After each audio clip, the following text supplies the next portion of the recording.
Good morning, everybody. So just a bit of background as to why I'm giving this presentation. It was given at a CoLab conference about 10 days ago, and unfortunately it wasn't filmed, so I've been asked to film it separately in order for it to be provided on to other parties and people who are at the conference. So thank you for tuning up.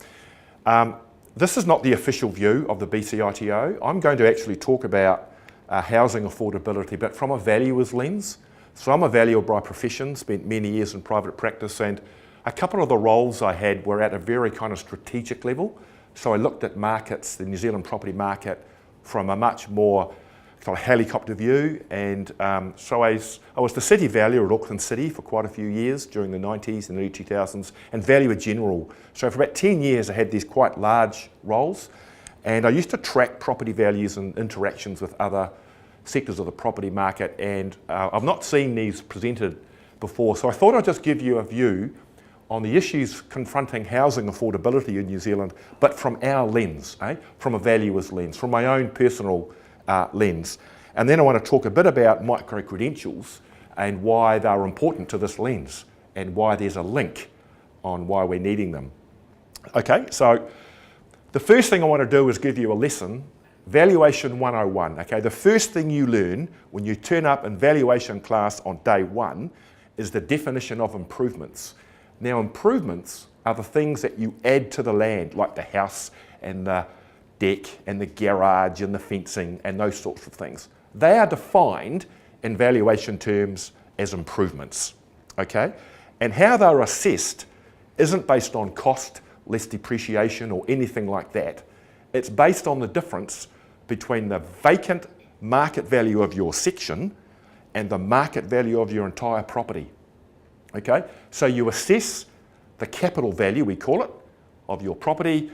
We assess the land value of your property, and the difference is the value of your improvements. All right, and they're defined as the added value they give to the land. So by their very definition, their value is intrinsically linked with the value of your section, because they have to add value to your section or they don't.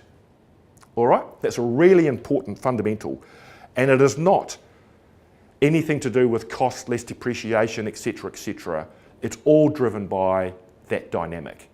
So if you have a 3-bedroom house that's the same as yours with a garage right next door to you, and that sells for $500,000, then yours is worth $500,000, basically.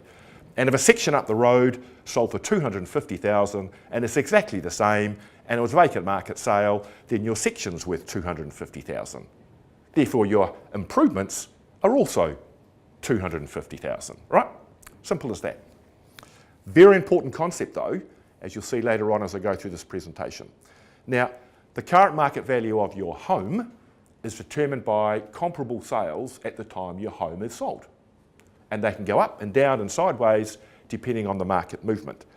Now, new houses, okay, the houses that we build, the 30-odd thousand we build a year, form about 15 to 20% of all residential property sales in New Zealand, okay? And so with a 5-to-1 ratio, the biggest competition for the price of a new home is the price of the existing one, right? So you're not going to pay $1 million for a new home when you can effectively buy a second-hand one for $500,000. So your new home property has to fit within the wider market. It can't operate outside of it. And if we try and do that, you're going to find your home is either compromised or overvalued, and you won't be able to sell it. Or it'll be years before the market value catches up to you. And if you don't care about that, then that's fine. But from a valuation perspective and from a market perspective, new homes have to slot within the wider property market. Now, land values are set by the sale of vacant land in your region, just as I mentioned before.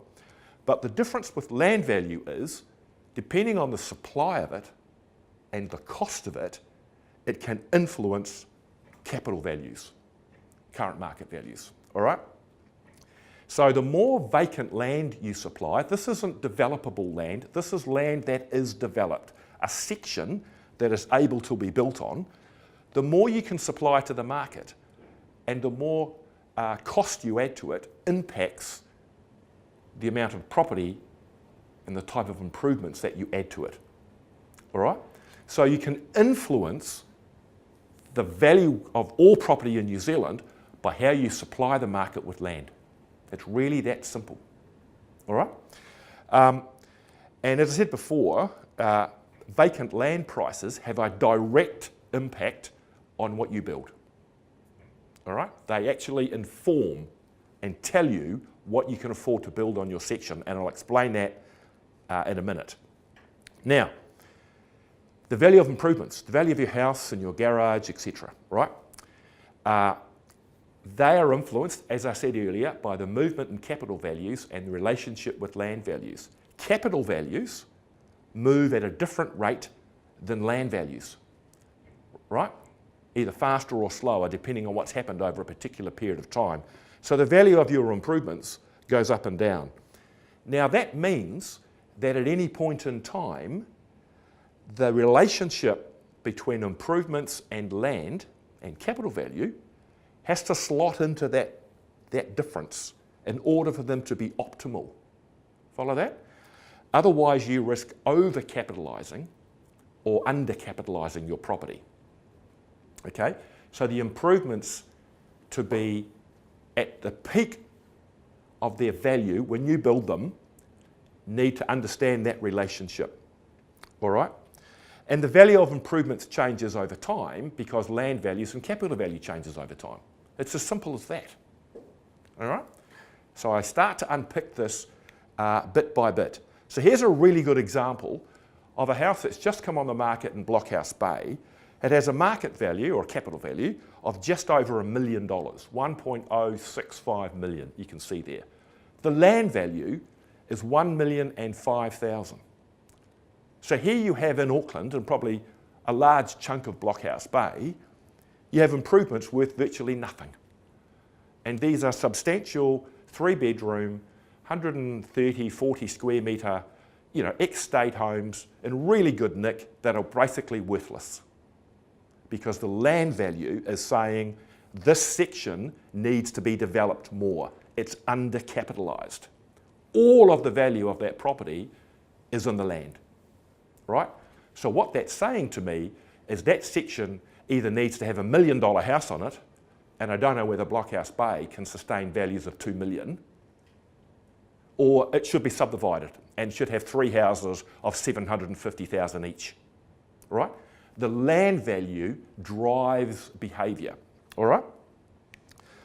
So a quick summary, because I'm going to go into some stats and figures to kind of show this in practice. The value of improvements is the added value it gives to the land. The value of improvements is the residual, the difference between the capital value and the vacant land value. Capital values and land values move at different rates. Land value dictates what should be built on that land. And the supply and the cost of land affects property values in general. All right, they're really important. Now, just some facts and figures to try and put this in perspective around the New Zealand property market over the last 50 years. So here we have, you can see here, our current construction building activity, and we're at a peak, right? We've never built as many houses as we did in 1970. So we're at about 33,500 houses a year, and we are flat out. We haven't built that many since 1974. And by the way, in 1973 and 74, we built nearly 40,000 homes per annum and had 3 million people.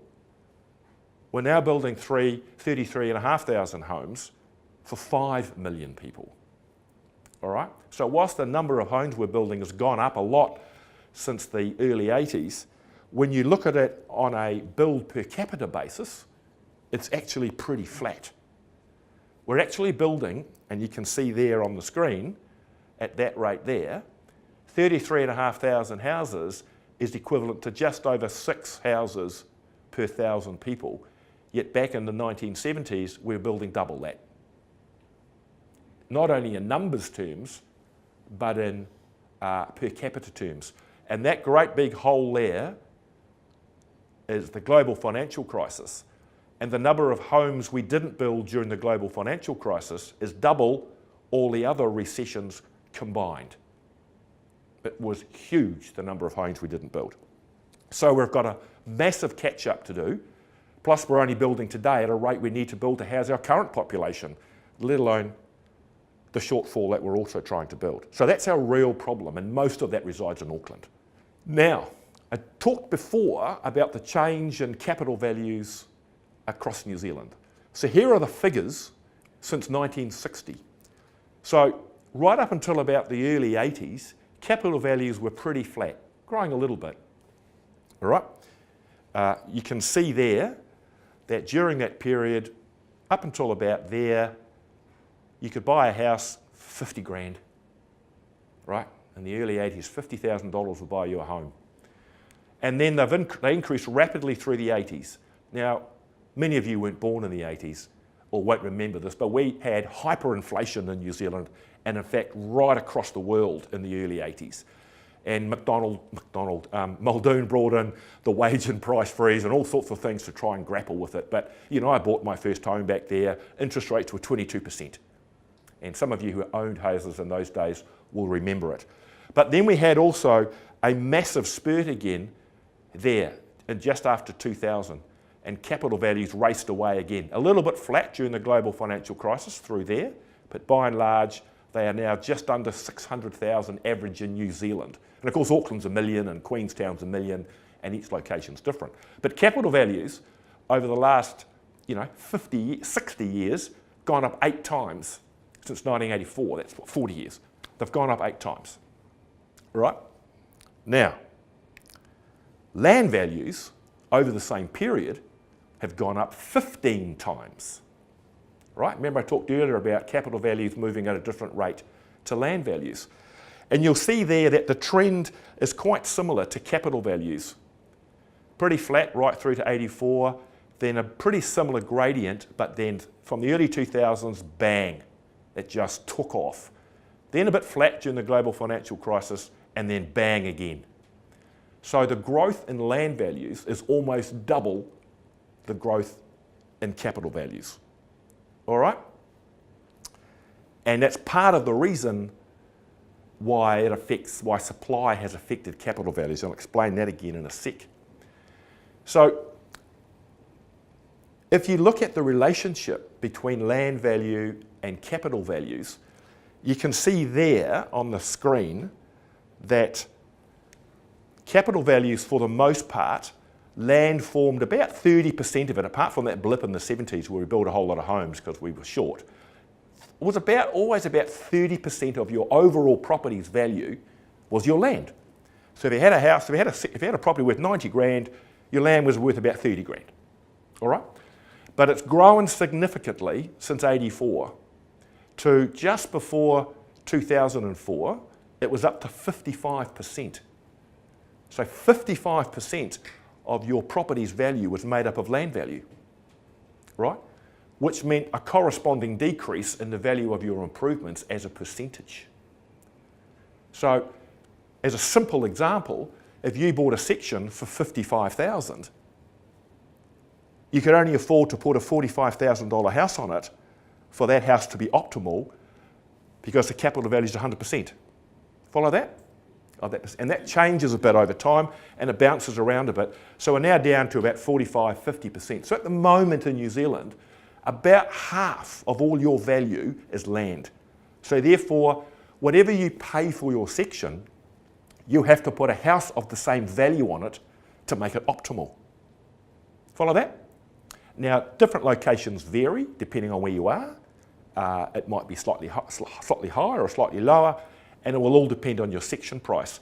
So your value of improvements has to squeeze into this window in order to capitalise your property properly or your land properly. You with me? Now, this is where it really bites. Housing affordability is where it really bites. Now, housing affordability in New Zealand, apart from that blip in the 70s, was basically flat right through until the early 90s. Notwithstanding we had a large increase in property values from 1984, wages kept pace. So about 3 times the average wage was the price of the property that you bought, right up until the early 90s, right? Right across New Zealand on average. Might be a bit higher in some places and lower in others. So housing affordability was pretty stable, even through rapid 1980s inflation. But then it just took off. Look at that. It basically doubled in the space of 15 years from the early 90s. And it's been pretty high. It's come back a tick in recent years, but it's now at about a bit over 5 times the average salary that's right across New Zealand. And in Auckland, of course, it's 10 times. So what happened in the early 90s, do you think that's caused the sudden change in affordability? Well, if you look at our planning system, the Resource Management Act came into force in 1991. And what the Resource Management Act did is it changed how we consent land to go to market. It changed the processes you have to go through in order to get land onto the system and into the New Zealand market. There was a high focus on outputs, a high focus on environmental effects, which we all think is good, but it didn't contain the degree of necessary strategic planning that the previous legislation did, the Town and Country Planning Act. So as a result of that legislation, the cost of getting land to market went up, the time it took to get to market went up, and as prices go up, of course, we've talked about the effect of land on improvements, so does improvements and so does everything else. So that the cost of sections just spiked. And so the outcome, I think the outcome of the RMA is today's leaky building crisis and an environmental effect or in a land supply impact. We are now reaping the outcomes of limited land supply as a result of some of these changes that took place 25 years ago. And if you look at the cost of construction, there's a lot of concern about it costs too much to build a house, right? But here are the components that make up a house. A brand new house is about 50% labour and 50% materials. And over the last 25 years, you can see there, it's been pretty average. It's about 2.8% a year the cost has grown. There's no spikes. There's no sudden increases like there is in land values or capital values. It's pretty consistent. It might be a tick higher than inflation, but it's not as if it's bouncing around like capital values and land values do. So why is this cost? Why is this obsession with construction costs? Why are people so taxed by it? And we shouldn't be, because it's an outcome of this land value, capital value relationship. But how does the market respond? Okay, if there's significant changes in land values and capital values, what does it mean to our improvements? Because remember I said to you that the relationship between land and capital value dictates what needs to be built on the site, right? So in 1984, where we saw capital values go up, what have we got? We've got a spike in the size of our homes. And then in 2000, where we saw land values really spike again, another increase in the size of our family homes. So our family homes have gone from 100 years, apart from the recession, a bit of a dip during the war, of around 130 square metres, for the best part since we settled this country, and then in 1984, and now we've doubled the size of them. Now that is not because people want bigger houses. It's because our land value says that's all you can afford to build. So if you're buying a section in Long Bay in Auckland for $700,000, which is what they're priced at, $600,000 to $700,000, and we know that capital values, land values form about 50% of the value of the overall region. I can tell you that with land values in Long Bay of 700,000, capital values are about 1.5 million in that region, maybe up to 2 for the big ones. But the only way you can afford to put a house on that $700,000 section is to make it $800,000. Otherwise you're not optimal and you're not capitalising it properly. And the only way to make it $800,000 is to make it 300 square metres. That's why we've got housing the size that it is. So we've got these McMansions being built on very expensive sections because land costs drive that behaviour. All right? Notwithstanding that, while we're building bigger and bigger and bigger and bigger and bigger houses, the number of people living in them is getting smaller and smaller and smaller. Our household size is reducing and predicted to continue to reduce over the next 20 or 30 years. So we've got this behaviour that's driven by market demands of building these big homes. And then people are obsessed with the cost of housing. So when you look at it in relation to overall prices, you can see there that red line, the section price, you started to get massive divergence between land and overall. So the red line is section costs. Look at it. The blue line is improvements and section, capital values, house and section. You can see from 1984, we started to get this massive divergence. And that's driven by the cost of land, the availability of land, the cost of developing land, etc., which has an impact on our capital values, which has an impact on what we build. Right? That is the fundamental reason why we're in the place that we are today. So, I want to also talk about our bespoke approach. So, in New Zealand, every house is different, right? And we talk about economies of scale, we talk about things like, you know, why can't it all be the same? Because with standardisation we can get cheaper prices and all that sort of stuff. And that's true.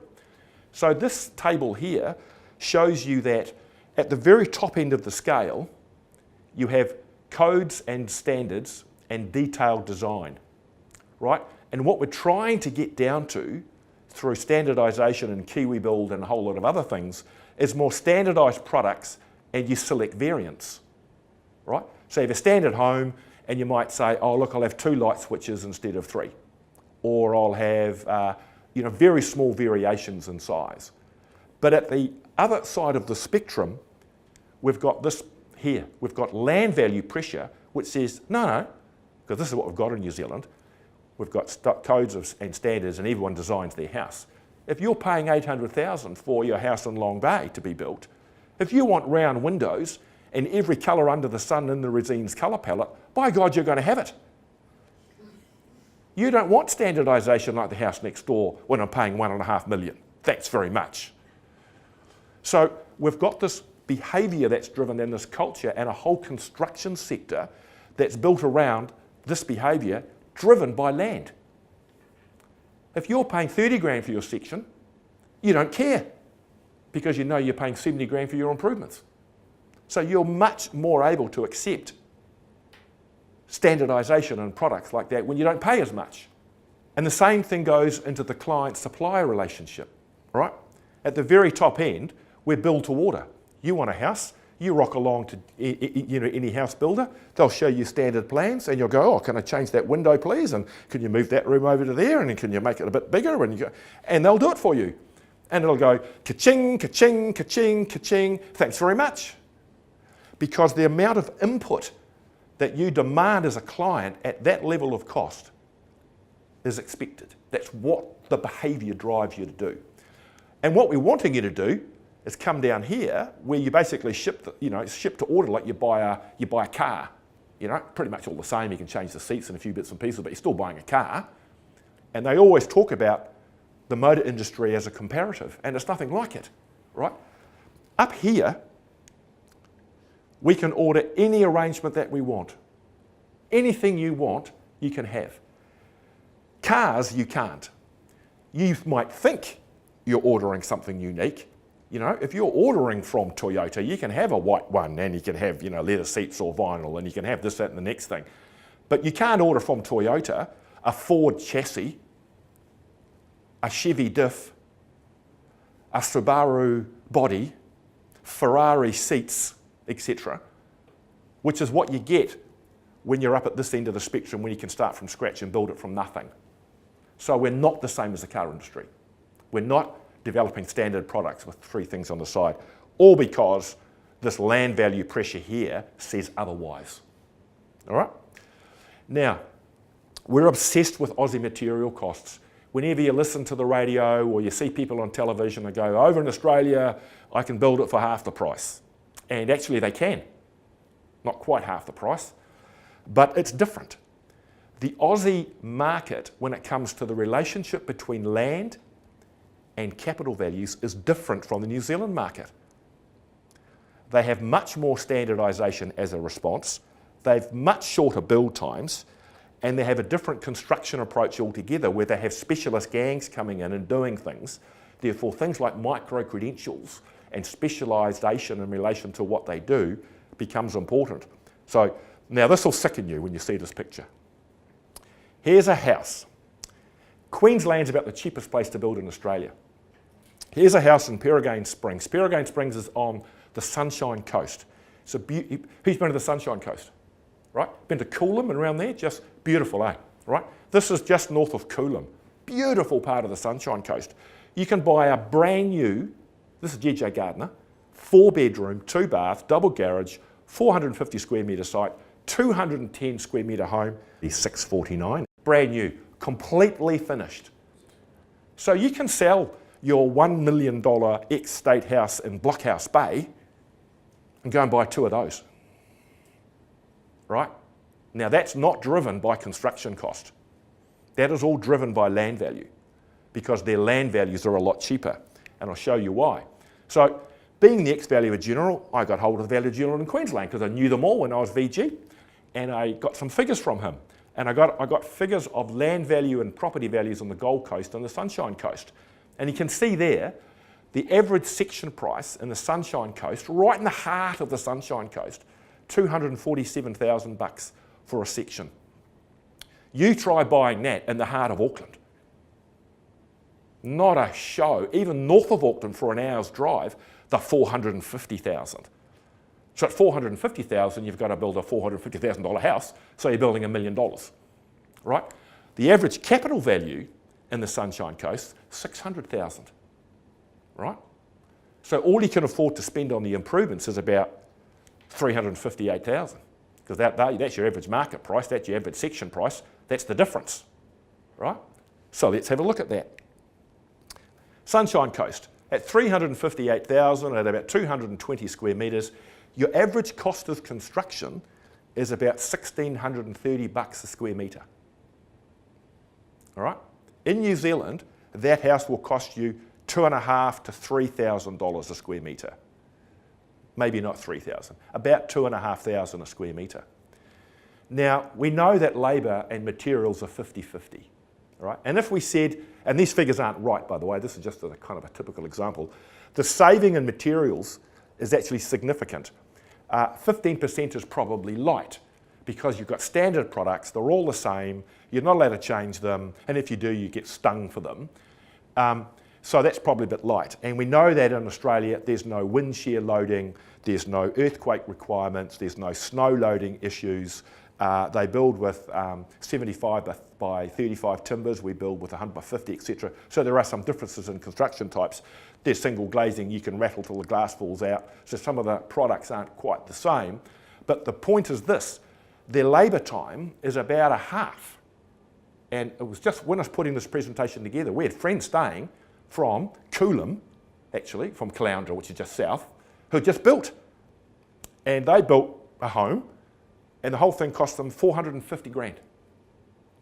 Lovely 2,000 square foot home, brick and tile, nothing flash like this one, 450,000. And I said, how long did it take you to build? Oh, it took ages. We changed a few things because you only get one light in a room and one hot point. So it took 12 weeks instead of 11 or something. Takes us about 6 months to build. And it takes us 6 months to build because every design's different, because we have a bespoke approach, because we have intricate different details, because we have land at that price, and by God, my improvements are going to look like this. All right? So their entire construction system has been built around this land value, capital value dynamic. But in New Zealand, the dynamic's quite different. So you can see there, the blue lines, or the blue bars, are homes. And during a boom, we build a lot more apartments and townhouses, all right? 2 booms, we're in one at the moment, and we had one prior to the share market crash, the GFC. During the GFC, all we do is build houses. So why is that, right? And it's because the risks associated with trying to build during a recession are high. And because land values are so expensive, you can't afford to build them during a recession. So you hold land and you wait until you're able to develop it at a price point that the market can meet. So during a boom, of course, you have booming property values at the same time, like we've seen, and so developers can afford to step into the market. And in fact, in New Zealand, every ma and pa kettle becomes a developer. Every builder suddenly buys land because he can buy the land, put a house on it, and flick it off for a profit. Much better doing that than building it for somebody who moans every 5 minutes because things aren't straight or whatever. So we have a change in behaviour. And then the market crashes and they get caught with land they can't sell, they can't hold it because they haven't got enough capital, and we have a recession. So we really do lurch because of our high land content to high risk type of developments. So you can't build your way to affordability, right? Because the improvements are dictated to you what you need to build on the land by land price.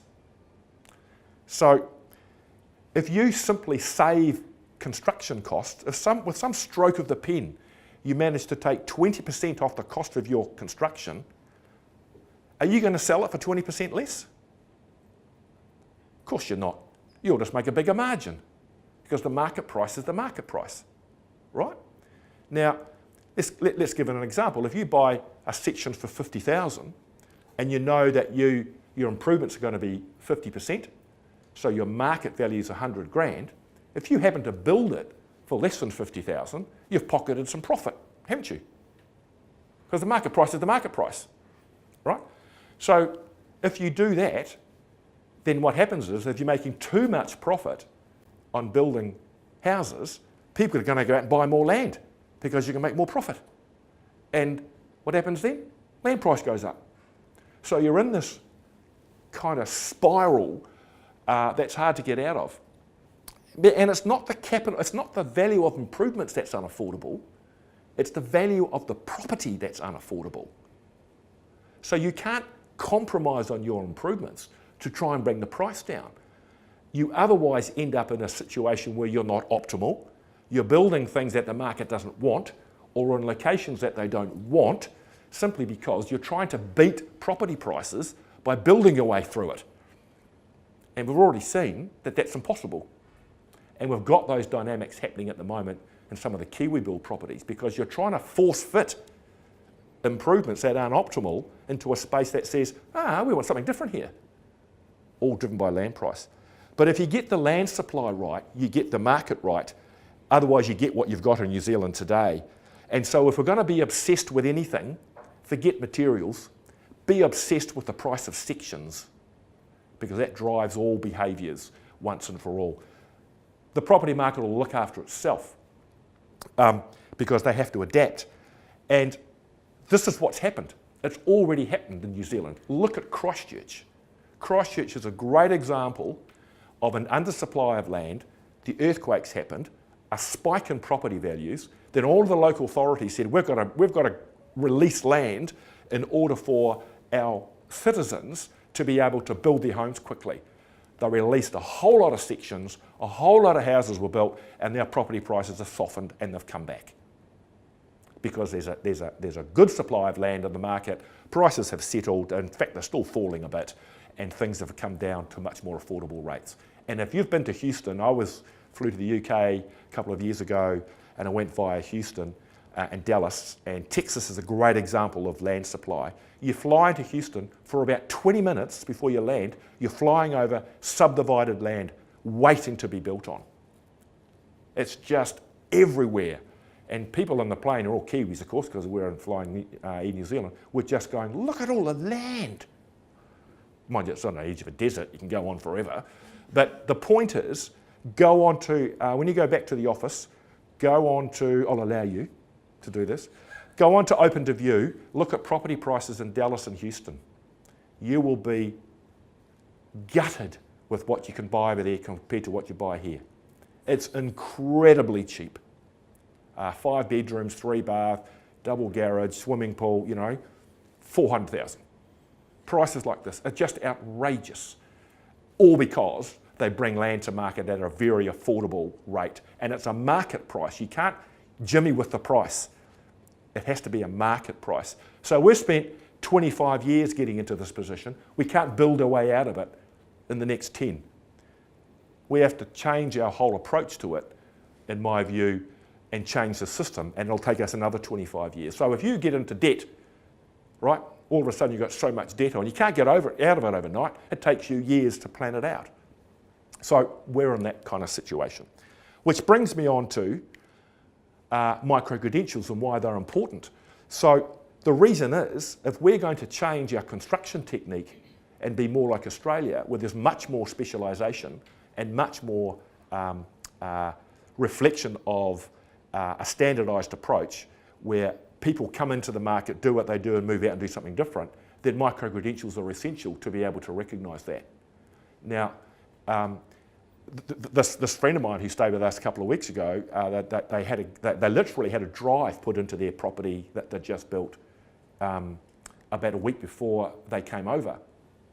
And you know, it was a 30-metre section, and they put a drive right to the back where the garage was. She said about 40 people turned up. It took them 2 hours, and it was gone. It was like this flurry of activity and gone. Perfectly good drive, right? That would take us weeks in New Zealand. And so the value in construction is in how good you are at managing these components. If you can bring the price, if you can bring the time frame down, then you make money. Time's the killer in construction. The minute you get a blowout, you get real problems because you've normally got a fixed price contract. So the skill is in the project management and getting many people on site working well together in a smooth fashion to a high quality and moving off, right? So that's what the Aussie market does well, because the dynamics of property values have driven it, and it's what we don't do well here. And that is my picture. Thank you.